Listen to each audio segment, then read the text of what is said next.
साथियों, आज हम 4 चरणों के बाद मिल रहे हैं। अब तक के लोकसभा इलेक्शंस के 4 चरण पूरे हो गए हैं। 70% सीटों पर मतदान हो गया है।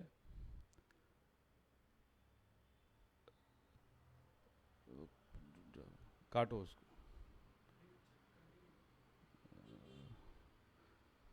काट दो।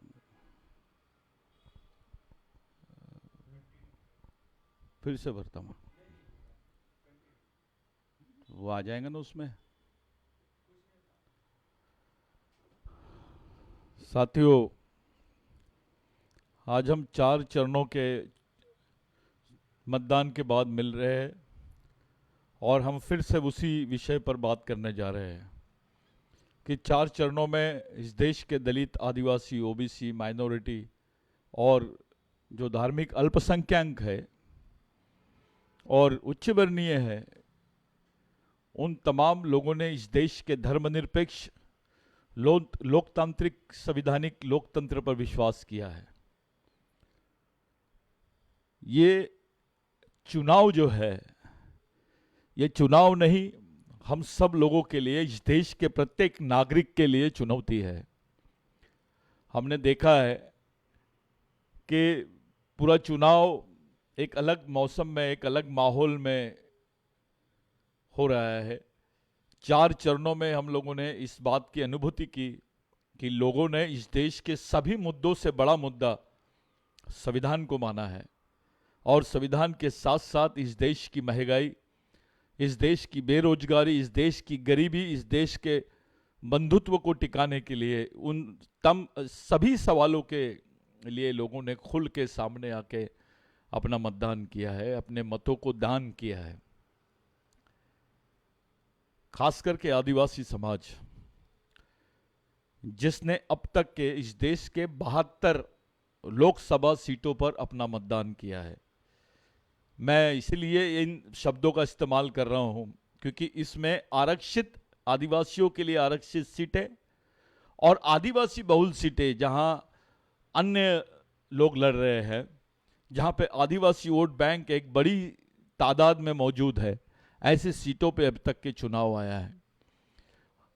हमने ये सर्वेक्षण किया बिरसा ब्रिगेड के मार्फत और हमने जो कोशिश की कि तमाम आदिवासी साथियों को, संगठनों को, दलित संगठनों को, ओबीसी संगठनों को, किसानों के संगठनों को, माइनॉरिटी के संगठनों को और उच्च वर्णीय जो धर्मनिरपेक्ष विचारों के साथ साथ संवैधानिक विचारों पर विश्वास करते हैं, ऐसे तमाम संगठनों को साथ में लेकर हम लोगों ने इस मुहिम की तरफ बढ़े कि इस देश में संविधान बचाना ये सबसे महत्वपूर्ण चीज है। साथियों, आप मतदान कर सकते हो और कर रहे हो, आपकी नागरिकता है। आप किसी भी धर्म संप्रदाय से रहो, आपकी नागरिकता, आपको मतदान का हक, आपको सिटीजनशिप का जो राइट है, यह संविधान के भरोसे है। अगर संविधान नहीं होता तो आपकी नागरिकता को भी यहां महत्व नहीं होता। यह संविधान ही एक ऐसी चीज है जिसने इस देश को देश बनाया है, इस देश को देश बनाया है।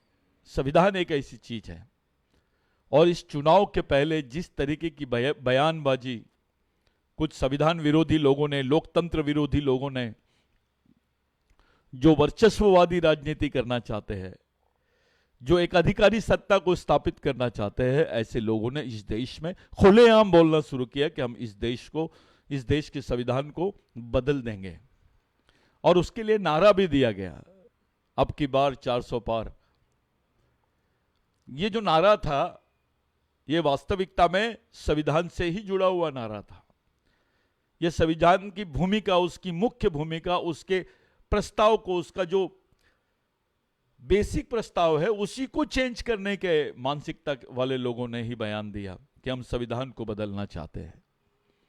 ये इस देश के लोकतंत्र के लिए, इस देश की सर्वसामान्य जनता के लिए, इस देश के दबे कुचले लोग, शोषित पीड़ित जनता, मजदूर, किसानों के लिए बहुत बड़ी चुनौती थी।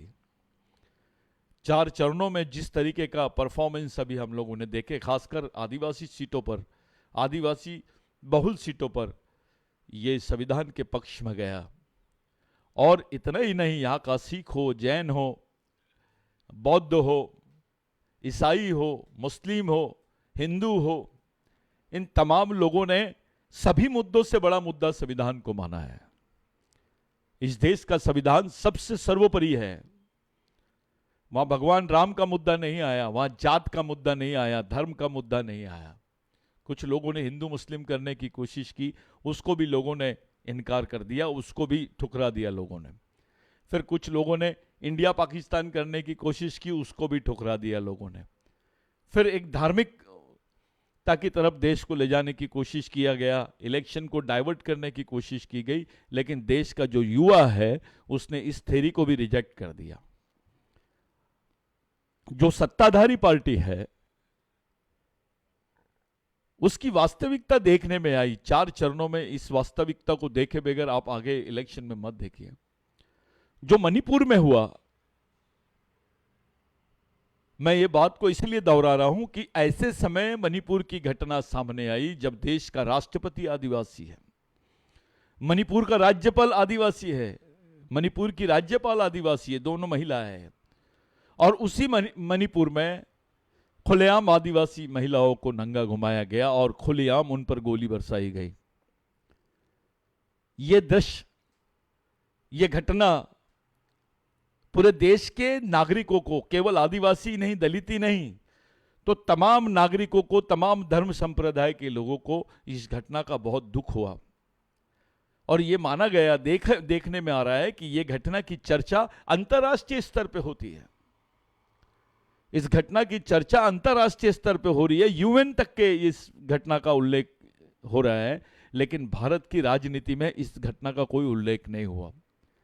इस देश के माननीय प्रधानमंत्री जी ने भी इस घटना पर कोई बात नहीं की, ना ही स्पष्टीकरण दिया, संसद में भी नहीं बोले और चुनाव के वक्त आम जनता के बीच में भी इस घटना का उल्लेख नहीं किया।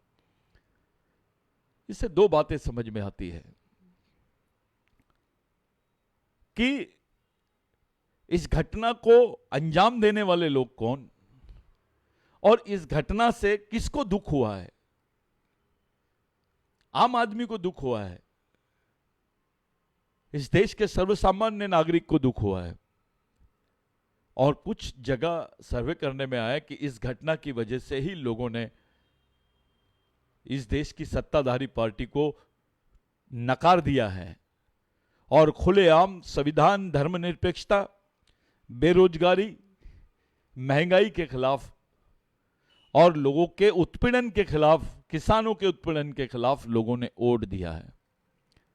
यह पहली बार नहीं है इस देश में, ऐसे कई आंदोलन हुए, लेकिन यह एक क्रांतिकारी आंदोलन हमारे सामने दिखाई दे रहा है। क्योंकि ऐसे वक्त हम इलेक्शन को देख रहे हैं जब इस देश में ईवीएम को लेकर भी लोग भ्रमित हैं। सुप्रीम कोर्ट में याचिका पेंडिंग है ईवीएम की।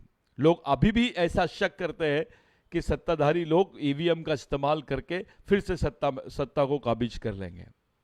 कोई दूसरी तरफ बता रहा है कि भाई यहाँ पे 12 दिन बाद में इलेक्शन कमिश्नर ने 10%, 5%, 15% इतनी वोट बैंक को, इतने वोट को ज़्यादा प्रतिशत में बताया है, जो सोचने का, डिजिटल वर्ल्ड में यह संभव नहीं है, लेकिन वो सोचने लायक, हमको हमारे दिमाग में प्रश्न चिन्ह उपस्थित करने वाली घटना रह गई है।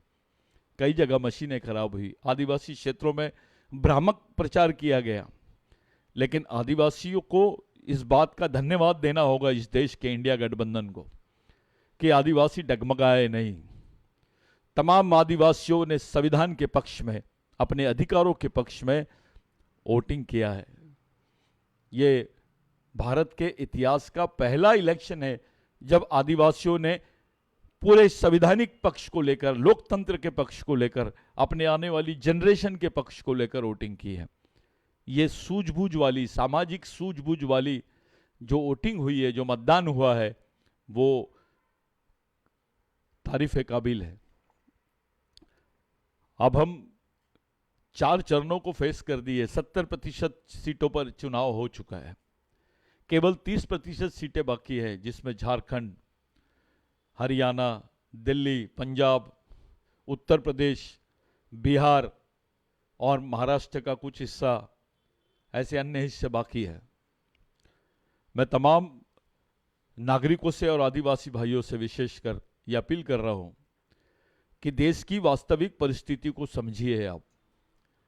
आप इस बात पर कोई ध्यान आपका केंद्रित कीजिए कि ऐसा कौन सा प्रश्न इन्होंने आदिवासियों के लिए उठाया। ऐसा कोई भी प्रश्न सत्ताधारी पार्टियों ने आदिवासियों के खिलाफ, आदिवासियों के फेवर में नहीं उठाया। उनकी बात भी नहीं की चुनाव में। उनके प्रश्नों को दरकिनार कर दिया गया। चाहे वो कुपोषण का प्रश्न हो, चाहे बेरोजगारी का प्रश्न हो, चाहे उनके भूमिहीनता का प्रश्न हो, चाहे विस्थापन का प्रश्न हो, चाहे उनके जल जमीन जंगल का प्रश्न हो, इस पर यहां के प्रधानमंत्री ने कुछ नहीं बोला। वो समझे ही नहीं। ये चुनाव बहुत सेंसिटिव चुनाव है हमारे लिए, बहुत संवेदनशील चुनाव है। आदिवासी इस देश का मालिक है, लेकिन लोकतंत्र के चुनाव में आदिवासी सबसे नीचे का आखिरी वोटर माना जा रहा है। उसकी प्रश्नों पर, उसके मुख्य मुद्दों पर कोई बात ही नहीं की जा रही है।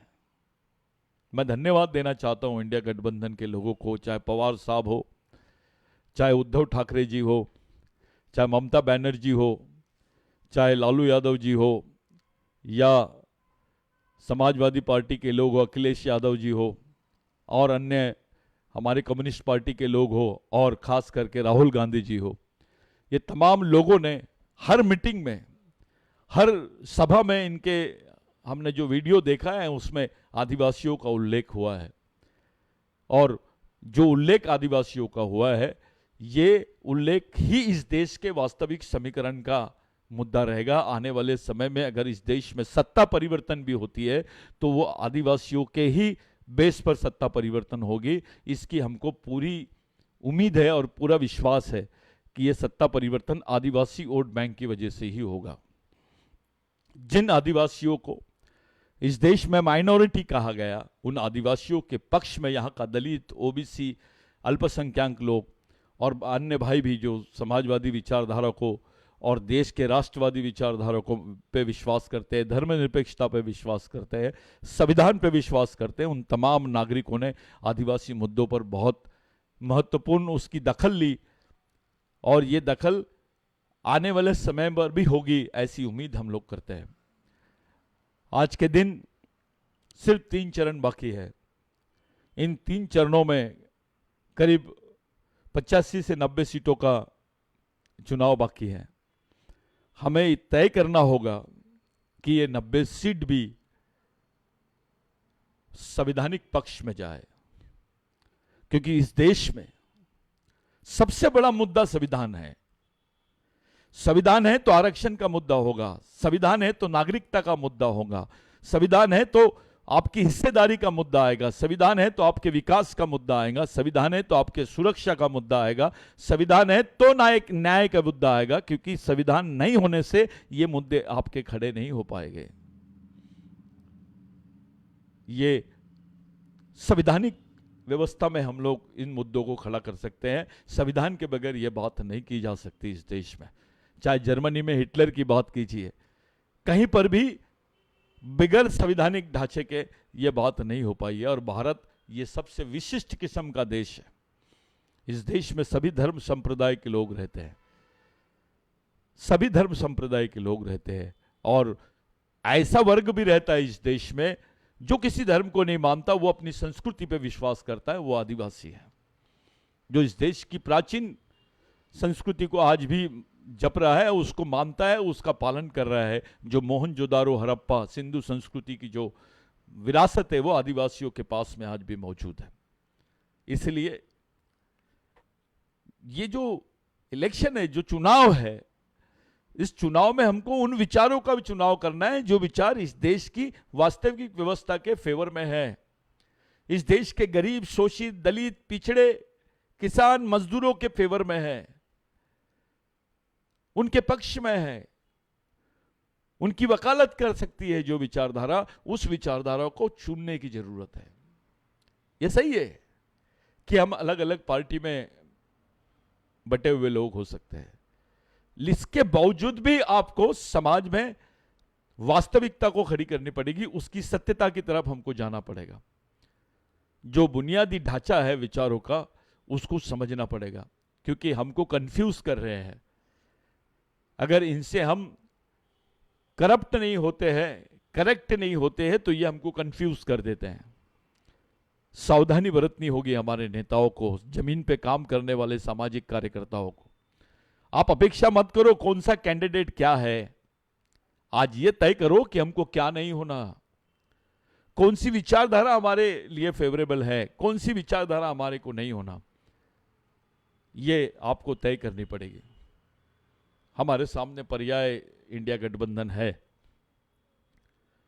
ये जरूरी नहीं है कि इंडिया गठबंधन से हम पूरी उम्मीद लगा के रखें, लेकिन क्योंकि हम शोषित लोग हैं, पीड़ित लोग हैं, दुखी लोग हैं, विस्थापित लोग हैं, हम लोगों को संघर्ष करना ही पड़ेगा। लेकिन व्यापक पोषक परिस्थितियों के निर्माण करने के बाद ही हम इस देश में अपना लोकतांत्रिक संघर्ष चला सकते हैं।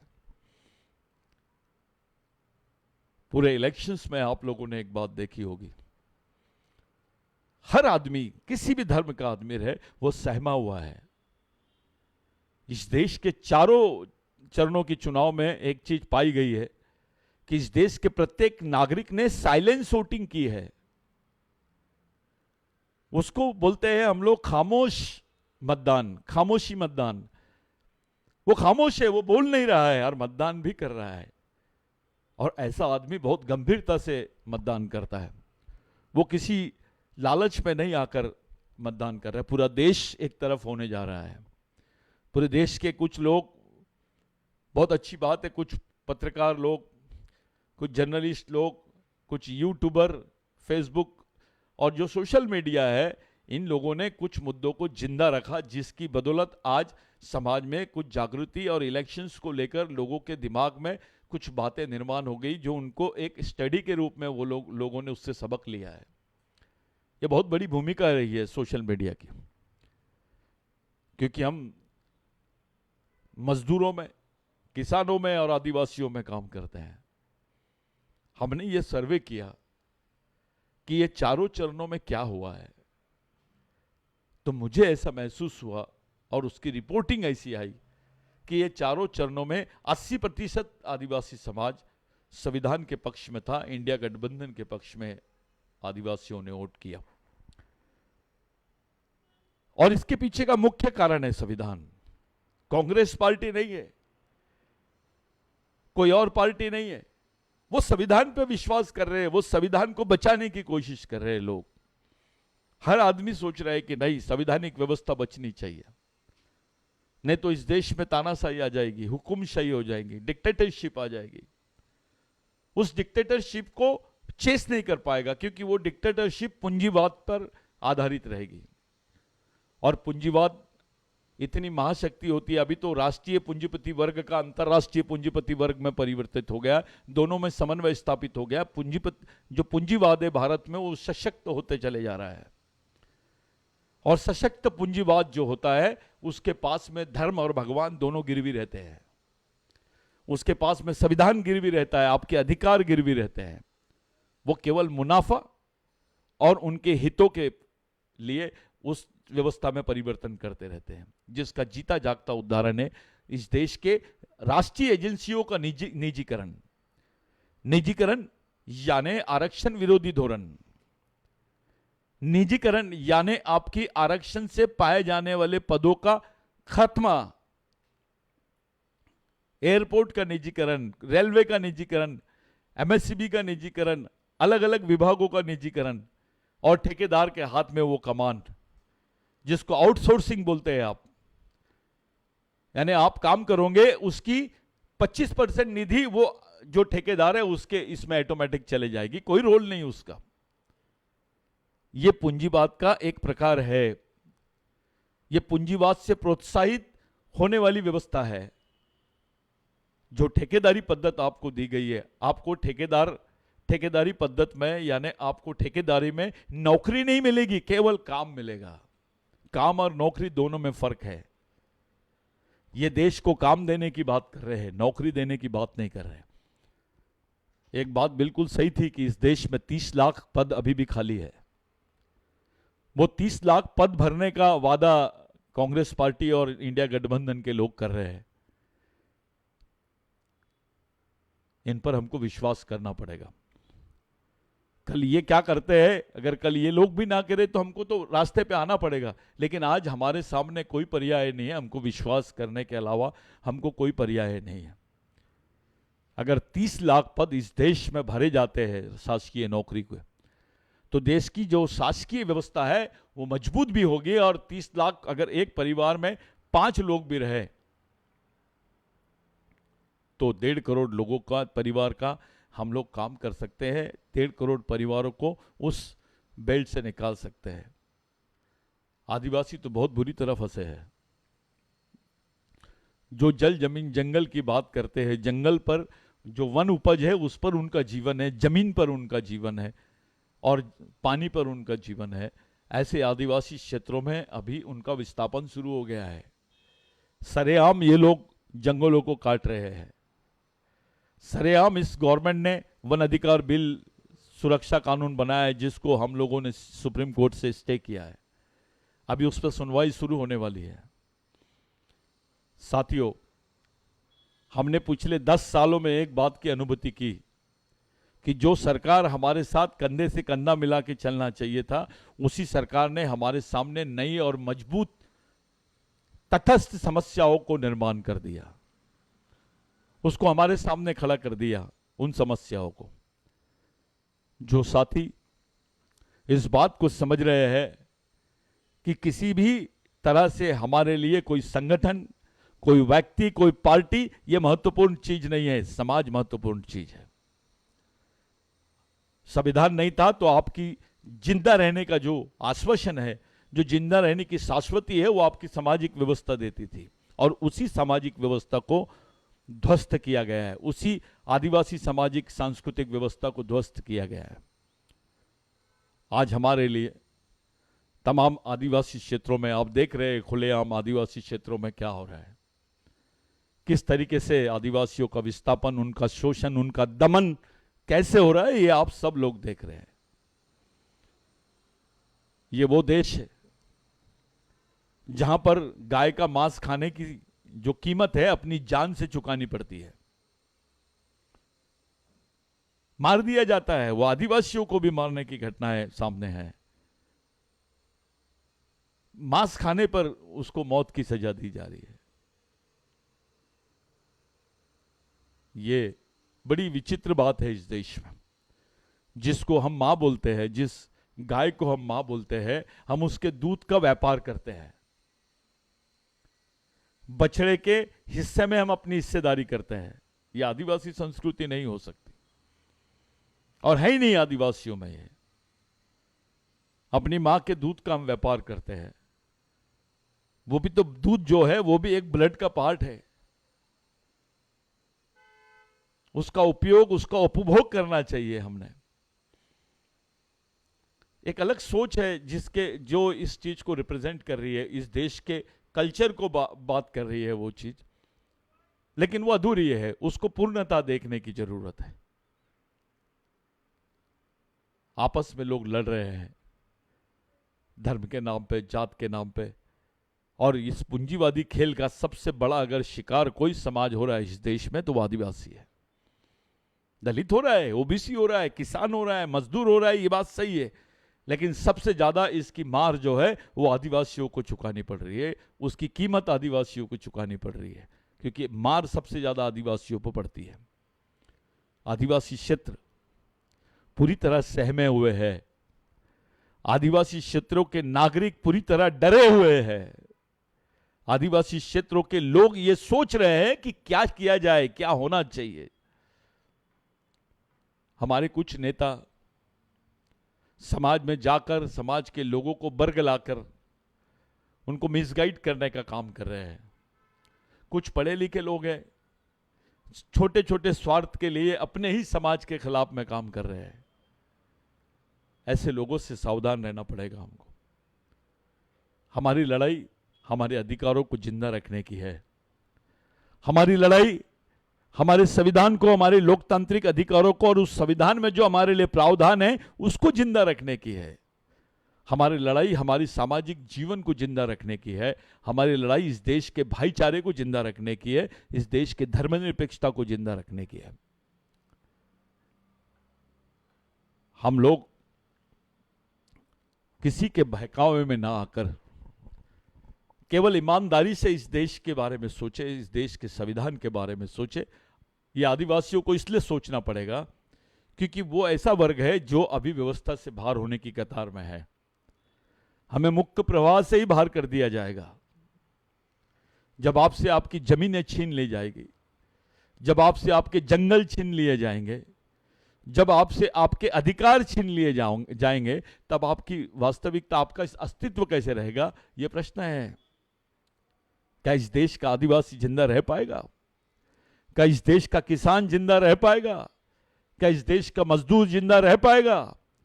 क्या इस देश के अल्पसंख्यक लोग हैं या गरीब आदमी है, चाहे वो ब्राह्मण क्यों ना हो, वो जिंदा रह पाएगा? उस तरफ भी हमको सोचना पड़ेगा। बहुत ही गंभीरता से हमको अपने निर्णयों को लेना पड़ेगा। भाइयों, 10 साल का समय मामूली समय नहीं होता। बच्चा पैदा होकर मैट्रिक हो जाता है, और जो बच्चा 5वीं में गया होगा उस समय 2014 में, आज वो ग्रेजुएट हो गया होगा।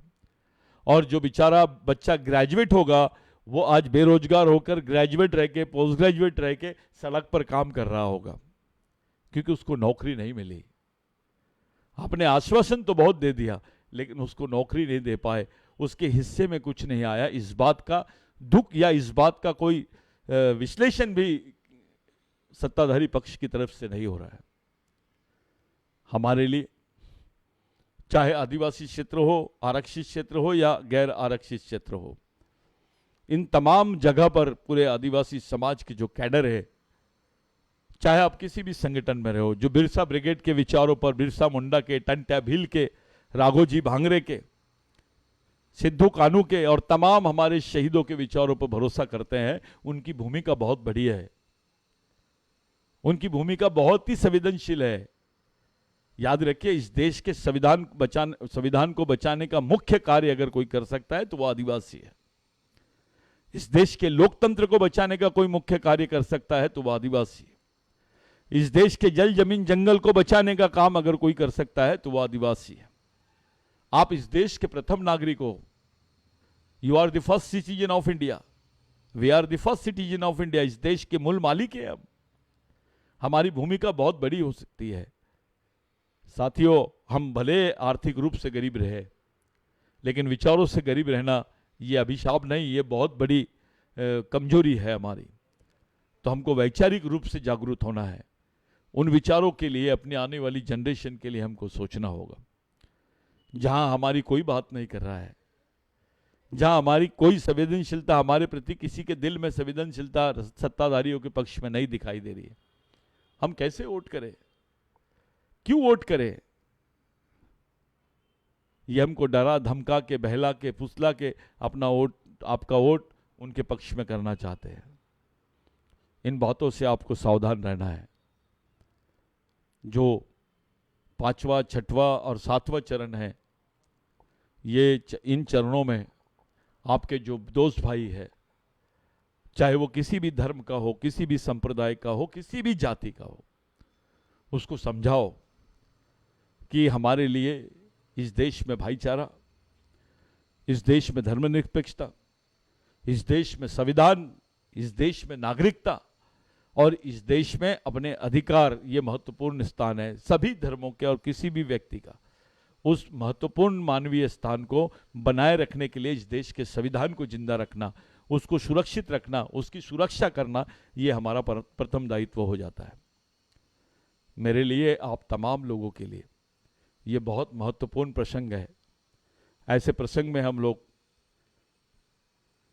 आ गए हैं जब केवल 3 चरण बाकी है, 20 दिन बाकी है इस देश की लोकतांत्रिक संवैधानिक शक्ल देखने के लिए कि अगला लोकतांत्रिक संवैधानिक सरकार कैसी होगी और उसकी शक्ल क्या होगी, उसकी विचारधारा कौन सी होगी। आपको मौका है, आप उड़ीसा में हो, झारखंड में हो, महाराष्ट्र में हो, मध्य प्रदेश में हो, छत्तीसगढ़ में हो या कहीं और अन्य जगह पे, बिहार में हो, उत्तर प्रदेश में हो, ये तमाम जगह पर आप लोग अपनी महत्वपूर्ण सामाजिक भूमिका निभाएं।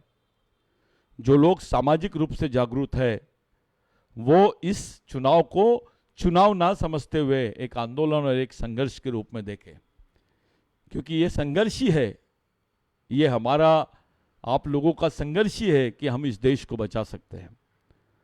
साथियों, आप याद रखो कि इस देश को बचाने के लिए लाखों लोगों ने अपनी कुर्बानी दी, हजारों लोगों ने कुर्बानी दी।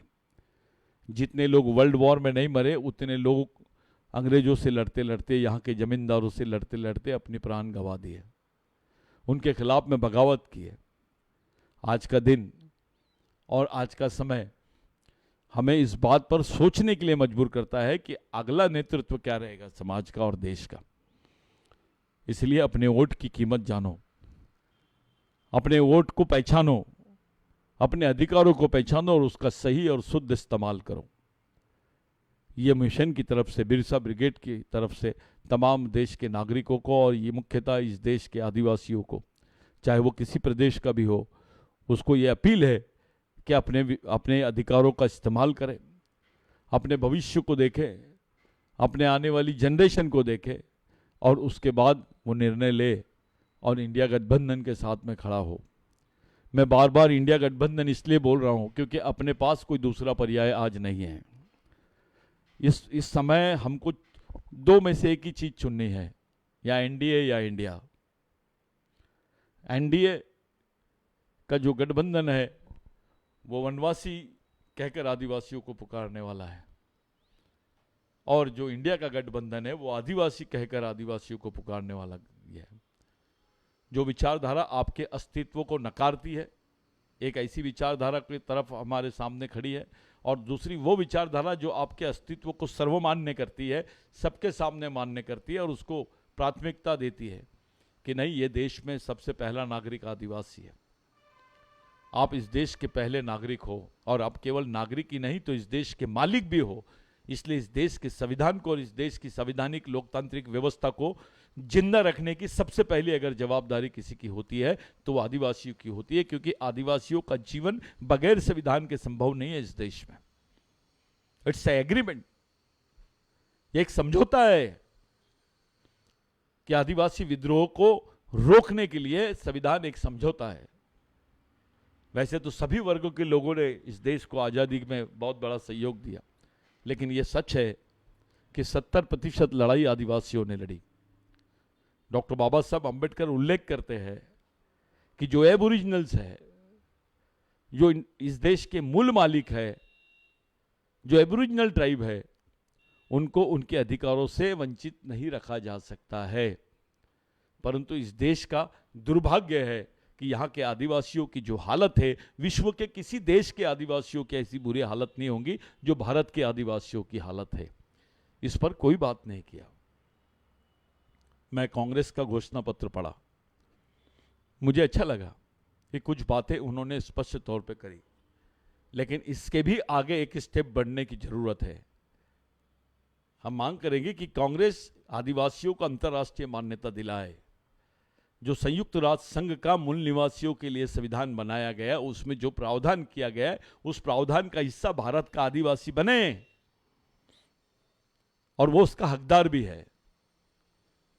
तो पार्टियों ने खुलेआम बोलना चाहिए कि हम आदिवासियों को उनकी सामाजिक मान्यता, सांस्कृतिक मान्यता दिलाएंगे, उसका आश्वासन दे।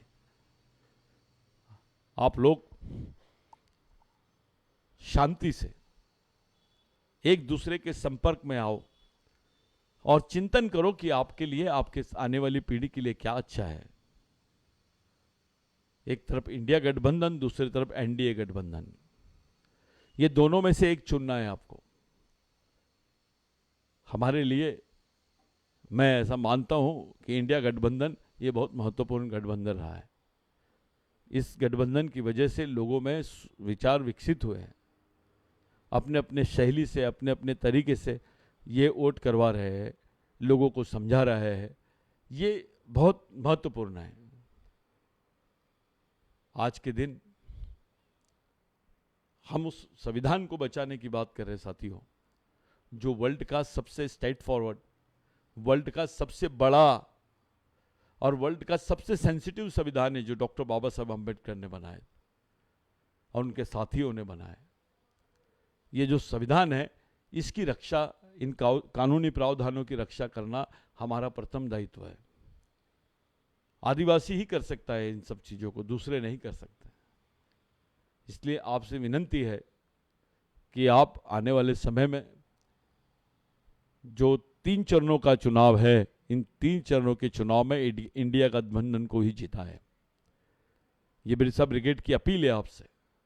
आप एससी हो, शेड्यूल कास्ट हो, आप ओबीसी हो, अदर बैकवर्ड क्लास हो, आप माइनॉरिटी यानी धार्मिक अल्पसंख्यक हो, आप चाहे मुस्लिम हो, क्रिश्चियन हो, सिख हो, ईसाई हो, बौद्ध हो, ये तमाम धर्मों के लोग, उनके सामने इस बात को रखने के पहले मुझे चाहिए था कि मैं जितने आदिवासी शहीद हैं उनको नमन करूं, क्योंकि हम वीडियो बना रहे हैं, इस पर एक चर्चा देश में हम चाहते हैं कि भाई आदिवासियों के लिए कौन सी पार्टी के पास प्लानिंग है।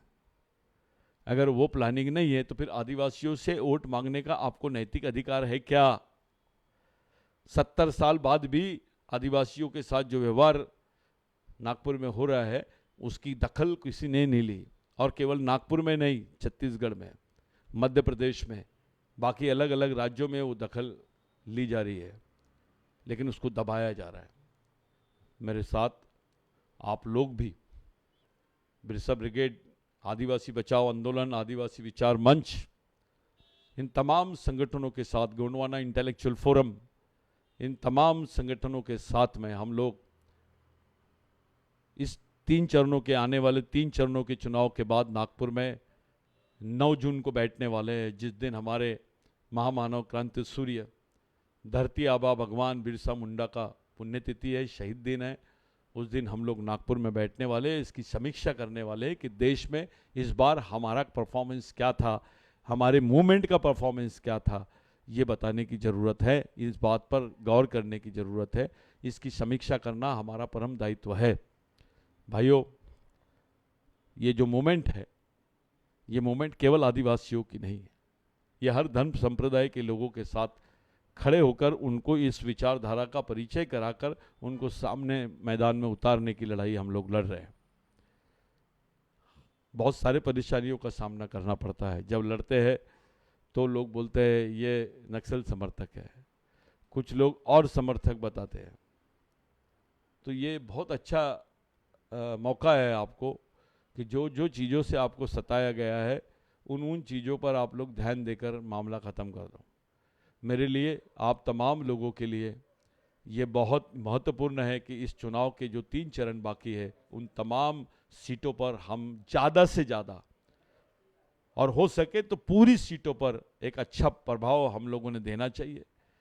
आप पूरे नागरिकगण और भारत के जितने सर्वसामान्य जनता है उनसे हमारी सामाजिक अपील है कि लोकतंत्र बचाओ, देश बचाओ, आरएसएस भाजपा हटाओ, ये नारा हमारे लोगों का है। क्योंकि ये लोग खुलेआम, इनके जो सदस्यगण है वो संविधान बदलने की बात करते और उनको वो पार्टी से निष्कासित भी नहीं करते, उनको स्टेज दिया जाता है, उनको टिकटें बांटी जा रही है, प्रोत्साहित किया जा रहा है उनको कि आपने बहुत अच्छा काम किया, संविधान बदलने की बात का समर्थन किया। ये जो तरीका काम करने का और सत्ता का जो तरीका है, सत्ताधारियों का जो पैटर्न है, इस पैटर्न को आपको समझना पड़ेगा, इस पद्धति को समझना पड़ेगा, इस कार्य प्रणाली को समझना पड़ेगा और अपने आप को बचाते हुए, अपने देश के लोकतंत्र को बचाते हुए संविधान को भी बचाना पड़ेगा। यही मेरी आपसे सामाजिक अपील है। ये हमारा अंतिम संघर्ष है इस देश के संविधान को बचाने के लिए। वैसे तो मूवमेंट का कहना है कि हम ये जो लड़ाई है ये हमारी अंतिम पीढ़ी द्वारा अंतिम पीढ़ी को बचाने के लिए लड़ी जाने वाली अंतिम लड़ाई है और इस लड़ाई को हमको किसी भी हाल में जीतना होगा भाइयों, अन्यथा बहुत बड़े समस्याओं का आपको सामना करना पड़ेगा जिसकी आपको तैयारी करनी पड़ेगी। आज के दिन मैं यहीं रुकता हूँ। आप तमाम लोगों से विनंती करता हूँ कि 3 चरणों के चुनाव में इंडिया गठबंधन को हम लोग वोट करेंगे, सब मिल के वोट करेंगे ताकि गठबंधन को लगे कि भाई ये जो सरकार उनकी आई है ये देश की आम जनता और सर्वसामान्य जनता ने उनको चुन के दिया है। इस बार कांग्रेस को उतना प्रचार करना नहीं पड़ा, इंडिया गठबंधन के लोगों को इतना प्रचार करना नहीं पड़ा, क्योंकि हमने देखा था हर आदमी संविधान की बात कर रहा था, जो गड्ढे खोदता है वो भी संविधान की बात कर रहा है। इस देश का संविधान ये सबसे बड़ा मुद्दा बन गया है। तो आज के तारीख में आप तमाम लोगों का मैं धन्यवाद देना चाहता हूँ कि आप लोग मेरे से जुड़े, हमारे इस चैनल को सब्सक्राइब करो। जितने लोग हैं, एक्टिविस्ट लोग हैं अलग अलग पार्टी के, मैं उनका भी स्वागत करता हूँ और यही रुकता हूँ। जय आदिवासी, जय भारत।